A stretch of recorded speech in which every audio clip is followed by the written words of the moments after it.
Nigerians, to be very specific. Most of the people I have met, in fact 70% of Nigerians I have met in the UK have told me to my face that they really do not like to have anything to do with their fellow Nigerians, and that's because of the experiences they've had with Nigerians, and also because they think that a lot of Nigerians came out of Nigeria with the same mentality they have back home. They brought it abroad, and irrespective of how long they have stayed here, they have not metamorphosed from that mentality they have back home that has not helped them in any way. They have brought it here, and it's actually affecting us as a whole. Hi, you're welcome to my channel. My name is Adora and you're welcome to this channel. Now, if you haven't subscribed to this channel, please kindly do the needful, press the red subscribe button, and so that you'll be notified each time I have a new video. Now, today I have something which is very, very troubling to the soul, and it's about the antecedents of my fellow Nigerians. It is not a very, very palatable news, and it is not a very, very welcoming topic in most cases, because we shy away from things like this. We shy away from issues like this. Everyone is blaming everybody. Nobody wants to take the blame. But when you bring out something as sensitive as this, everybody is very, very fast to say, oh, no, leave everybody the way they are, let everybody carry their cross. But is it affecting only one person, or it's affecting others? We will get to know in the rest of these videos. Now, let me give you a short story of what happened recently. In fact, that is one of the reasons why I was pushed to make this video.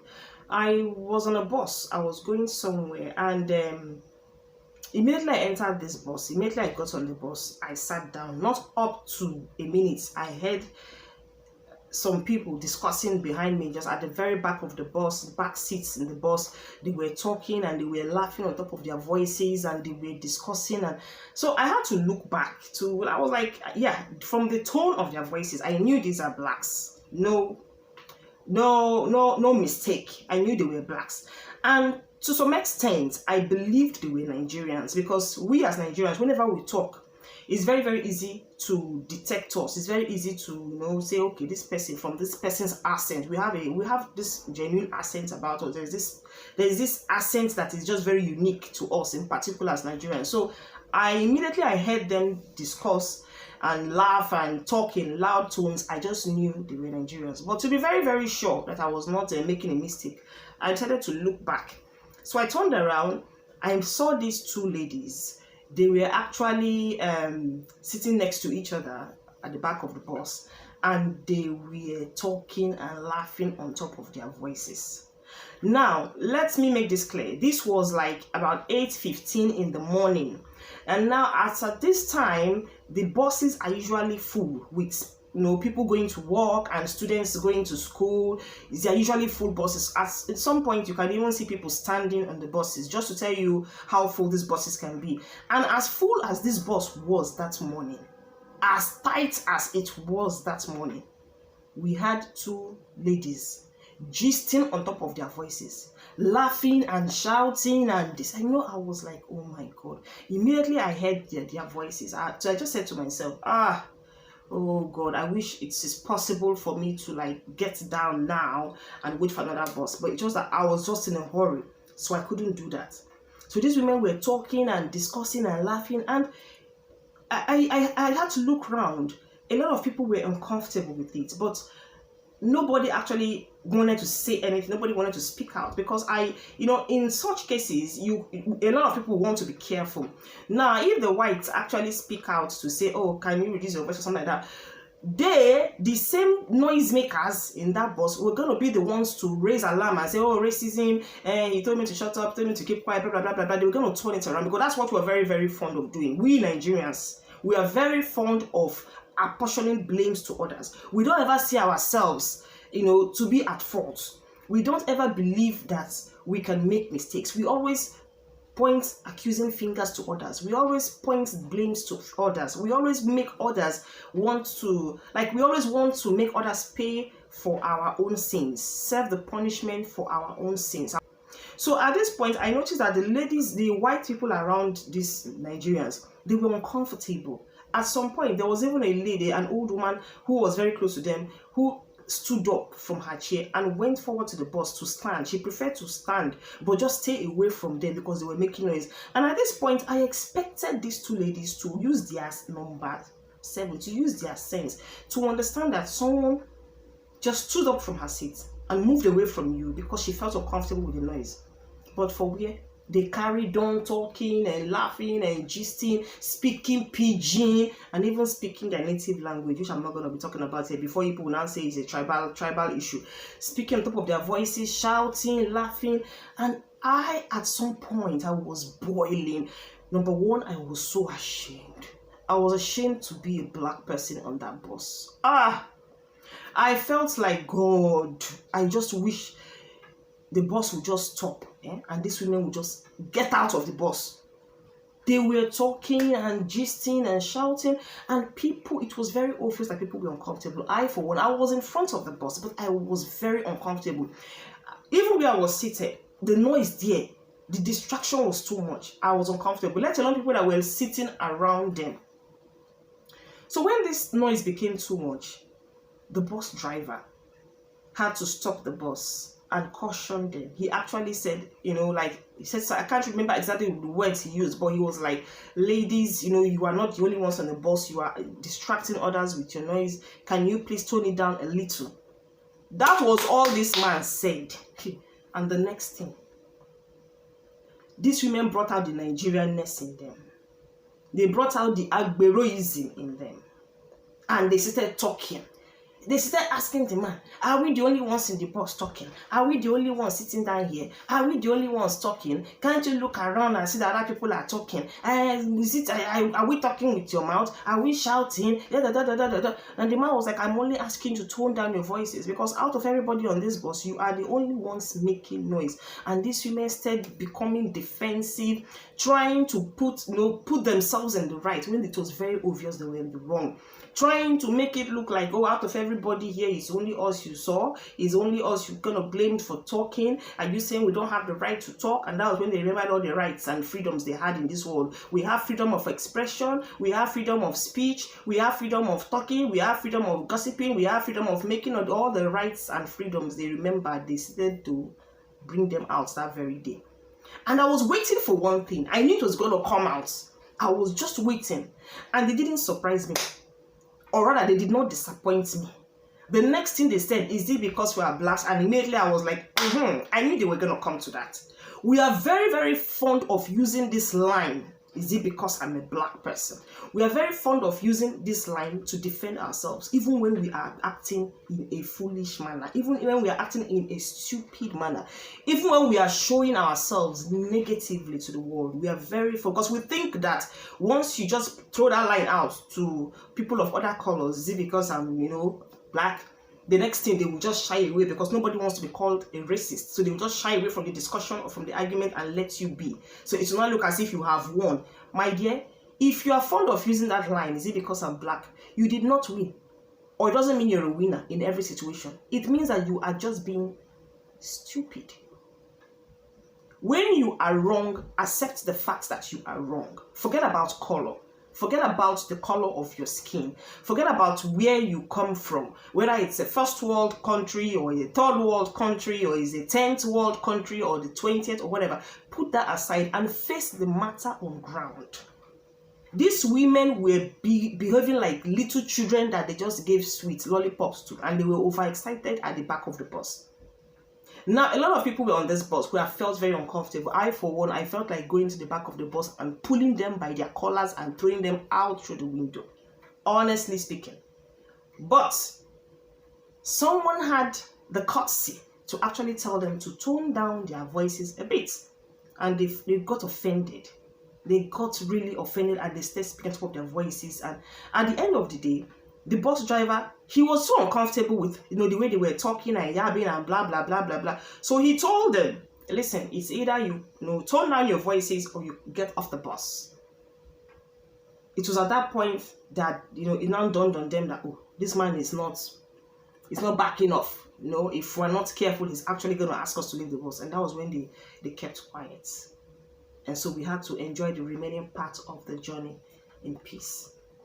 Now, what am I talking about? You see the attitude a lot of we Nigerians exude abroad. It is what we actually came in with from Nigeria. Let's be very honest. A lot of us, majority of Nigerians, okay, let me not say majority, so people will not say, some people don't say majority, don't generalize. Let me be very honest with you. Majority of us have very bad characters. We have very bad behaviors.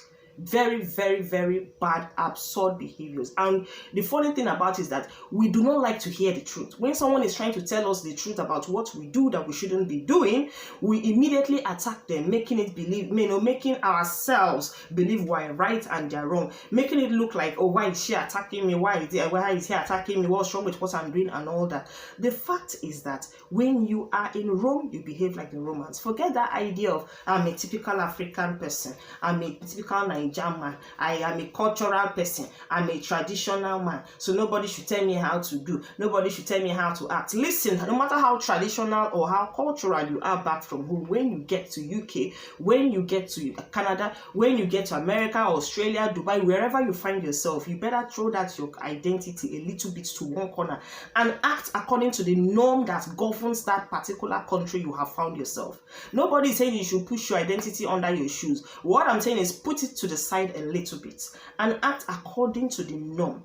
If, for instance, now, like in UK, they're very, very, very good at queuing. Any small thing they queue up. You want to go and buy pizza at the shop. When you get there, you see 2 or 3 people, you stand behind them. Immediately they form a queue. You stand on the line. You go to the fuel station to buy gas and there's a queue. Then you stand on the queue. You park your car behind the person that is in front. You go wherever you find yourself. As long as there are people there, they already organized themselves. It is common sense. Common sense should tell you to follow, to stand behind whoever is last in the queue. And by so doing, everything is run or is organized in a normal way. But no, we want our own. No. We want sharp. We want to cut corners. We want to go through shortcuts. We want to meet people that have connection. We want to go through somebody that knows somebody that knows somebody that knows somebody. And that is why a lot of Nigerians, when they go abroad, they struggle because they are not used to doing things in an organized manner. They are not used to doing things one step at a time. They are not used to being patient. Everybody is in a hurry. Where you are hurrying to, I really don't know. So they're not used to a lifestyle that is organized. That's why most of them, when they come here, they want this lifestyle is still in them. So when they come to a place that is calm, you see them restless. You see them being restless. They're like, no. I can't. I'm struggling. I can't cope with this. I can't cope with the place is too dull. The place is too boring. The place is too depressing. The place is too, because they are not used to such cool lifestyles. They want something that is over the board. They want something that they are used to. The Nigerian, the noisy atmosphere, the noisy lifestyle, the loud. Everything loud, the loudness of life that comes with living there. They just want that kind of lifestyle. And you come to a country, for instance, like England, where you go abroad, where it is usually very calm and quiet and peaceful, and you're not able to fit in because in your mind, it is too boring because that is not what you're used to. You are used to noisy environment, noisy atmosphere, noisy lifestyle, and noisy manners. That is why you struggle to fit in. Now, I was reading a post recently on Facebook about this guy that just died. This Nico Suave, whatever. He was an ex-Big Brother Nigeria housemate, and he died recently in a car accident. And from what I understood, it said that the hospital in which he was rushed to when he had the accident, they were kind of incompetent and they didn't do what they were supposed to do, or they didn't act according to they were supposed to act. Now, if you ask me, the lackadaisical attitude we have back home is one of the reasons why we cannot move forward. It is not the cause. We Nigerians too, we're very, very fond of attaching everything that happens to life as spiritual. The kind of attitude we have back home is one of the things that is limiting the country. It's one of the aspects of life that is affecting us there negatively. So there are things that if you do not work on it physically, spiritually, nothing is going to happen. So let us stop trying to attach spirituality to everything that happens in our normal life, in a normal day-to-day life. Let's us do our own first and then leave the rest for God. At least do your own as human. Leave the spiritual aspects for God. When they said they rushed this guy to the hospital, and then the hospital did not do what they were supposed to do, or they were not competent enough to carry out their duties, and the nurses were taking pictures instead of attending to the person who was rushed in at that critical condition and all that. When I read this part, I wasn't surprised. I wasn't shocked, because that is the attitude we have back home. The attitude of carelessness, the attitude of I don't care, and the attitude of so what? I'm very sure these nurses or whoever the staff was at the hospital, they were more intrigued seeing a celebrity being brought into the hospital. They wanted to capture that moment. To them, that was a very, very special moment. Oh, a celebrity was just rushed into our hospital. Let's take this picture. Let's take it and put it on our Facebook pages, on our Instagram pages. If possible, we're going to be able to get followers that's going to see that, oh, someone came to our house. I won't be surprised if some staff were actually taking selfies with this guy. Maybe when he was on life support. I won't be surprised if somebody was actually doing like this. Hello, that's Sneaker Suave behind me. I won't be surprised, because it's not far from what we can do as Nigerians. It's not far. If people can go to accident scenes and take selfies and stand in front of dead bodies and take selfies and showing the world the number of dead bodies behind them, then anything can happen. You see that kind of attitude we have back there, it is not sitting. These are the kind of things we move along with, we travel with, we come outside the country and we display, and we expect every other person to just accept us for who we are. No, not everybody is going to accept you for who you are. Here in the UK, the life of a dog out there is very important to the government. Here in the UK, the life of a pigeon out there is very, very important to the government, let alone the life of a human being. I remember many years ago, that was about 2014. I went to the park with my friend and we saw these pigeons. There were loads of them on the floor, they were usually very, very many. And so whenever people go there, they throw food, biscuits, and bread crumbs for them on the floor, and they fly all together to come and eat from there. So I and my friend were sitting down, and all of a sudden, we saw a man. This man had, I don't know what it was, whether it was stone or I don't know what it was that he had in his hand, but he was throwing it towards the pigeons, throwing towards the birds. And as he was throwing it, my friend was telling me, if this man throws this stone on this bird now and kills it, it's going to be a problem for him. And I was like, is that stone is actually throwing? I thought it was food. She said, no, that the man has some pebbles in his hands and he's actually aiming it at the birds. And I was like, wow. And for real, if any of those pigeons had died because he was stoning them, that man is in for it. And this is a pigeon, this is a bird. Now you will say, oh, ordinary bird. You see, the way we commonize things, because that is how we are raised there. We are raised to believe that everything is ordinary. It doesn't matter. We have this I don't care attitude. We have this and so what attitude. Things for granted. We don't take things as important as they should be. Even human lives, to us back there, we believe human lives doesn't really count. It doesn't matter. These are all the lifestyles of people that when I see, sometimes I'm like, I can't even believe I was born there. And when I was back there, when you are back home, sometimes you don't see the ills of the society. Sometimes you don't understand what to you it's normal. To you, it's normal. The unnecessary traffic when there is no roadwork going on in front. To you, it's a normal thing. Now there must be traffic. Now it's not Lagos. To you, it's normal to hear, cars blaring their horn, bam, boom, bam, boom, bam, everywhere, just unnecessarily. It is normal. It's a normal lifestyle. It's a busy city. It's a normal thing.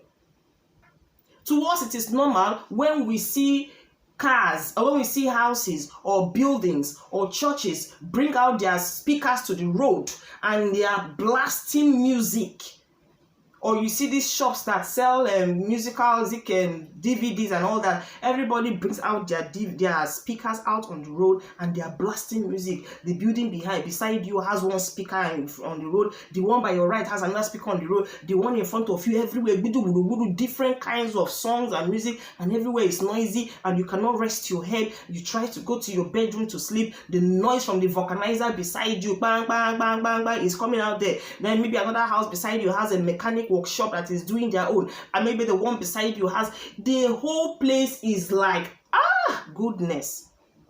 But when you are living in that very circle, it's a normal thing. So when you come out and you see the opposite of what you're experiencing there, it's strange. It's strange. And when you come out and you see the opposite of these things you see back home, two things are involved. Now, it's either you are not able to cope because it's not what you're used to. You're coming out to a very quiet and calm, serene atmosphere. You don't think it's boring. It's too dull. It's too quiet because you're not hearing all those bang that you're used to back home. You think it's too dull. It's too boring. Oh, one will get depressed in a place like this because it's not what we are used to. Or the second alternative is that you come and you're like, oh no, I can't cope. I can't wait to get back home. I've heard stories of people who actually come to the UK to check if it's something they can actually cope with. To see if it's something they can, if they can relocate. And when they come and stay like 3-4 months and they see that some parts are still quiet and they go back. Because they have a noisy spirit within them. They don't have the spirit of calmness. They don't have the spirit of being organized. We do things anyhow back there. And then when you come to another country, you admire some of the things you see. You admire the good roads. You admire the healthcare system. You admire the way people behave. And you think it's a spiritual thing. You think it's as a result of being spiritual that they are where they are. It is not. It's just that they have organized their society the way they want it to be, the way they want their people to enjoy it. So when we come here, we enjoy all these things. But do we take them back home? No. Immediately we get to the airport, we dump it there. The moment you get back home, your normal life, factory reset, back to square one, the way you used to be.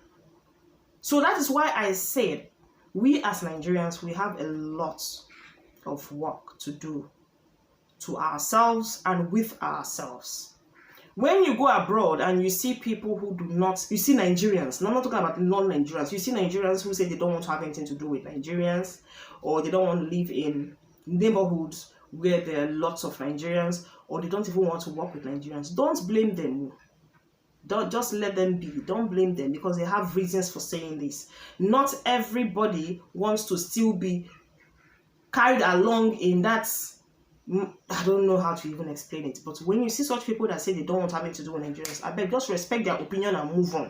Just leave them the way they are. They have reasons for doing it. If you think the person is showing off or is forming because he has come abroad, leave the person to be forming. As long as the person knows what he or she is doing, you can go ahead and mingle with anybody you want to mingle with. But people are, especially Nigerians, now even some non-Nigerians are getting tired of the way we behave, are getting tired of the way Nigerians behave. If you go to some places, sometimes I hear things like, oh, Nigerians are too loud, Nigerians are too aggressive, Nigerians are too, it's quite a shame.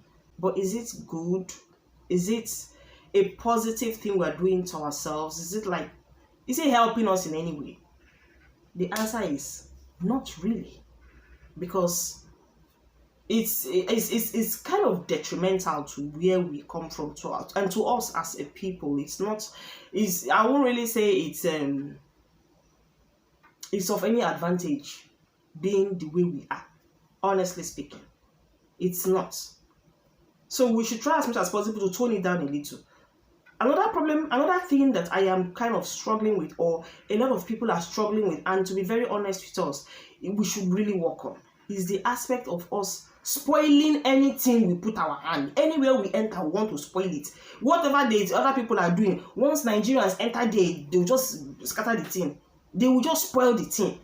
Okay, look at recently this healthcare assistance visa route that has been going on for some time now. It has been open to a lot of people. People are relocating to the UK with their relatives, their dependents. People are coming in. You need to see the crowd of people that have relocated to the UK in recent times. Recently, I was talking to someone because I was making inquiries to find out if the route is still open. So she told me that she's not very sure about Nigerians, that the agent that was doing it before said that it's still on, but they are not doing for Nigerians again. So I was like, oh, why not? She was like, as usual now, Nigerians have gone there to spoil it. How did they spoil it? Only God knows. What did they do? Only God knows. But they have just succeeded in blocking that particular route, at least through that particular agent. See, almost all the countries now are just shutting their doors towards Nigerians. The recent one I heard now is it Ethiopia or so? They have stopped the you landing at the airport and having your visa on arrival. They're trying to stop it. Are we asking ourselves questions at all? Like, why us all the time? Sometimes, to show you how in denial we are, when you complain about things like this, they will tell you, is it only us? And then all other countries that they're also stopping. Must you follow the footsteps of other countries? Okay, even if they are stopping all the countries, why can't we strive to be different? Why can't we strive to be different? And if you ask me, I have this great feeling that they are not stopping any other country. It is Nigerians. It is Nigeria that they are stopping from entering their countries. Dubai is there banning us, giving us restrictions. Ethiopia has just joined. So many countries like that. Aren't we sitting down and evaluating our lifestyles at all? Or do we think this is fun? It's not. We're only making a fool of ourselves worldwide. That's why we really need to sit down. Think of what we are doing to ourselves. Think of the identity we are giving to ourselves outside. Is it a good one or is it a bad one? And see how we can do something about it. Thank you.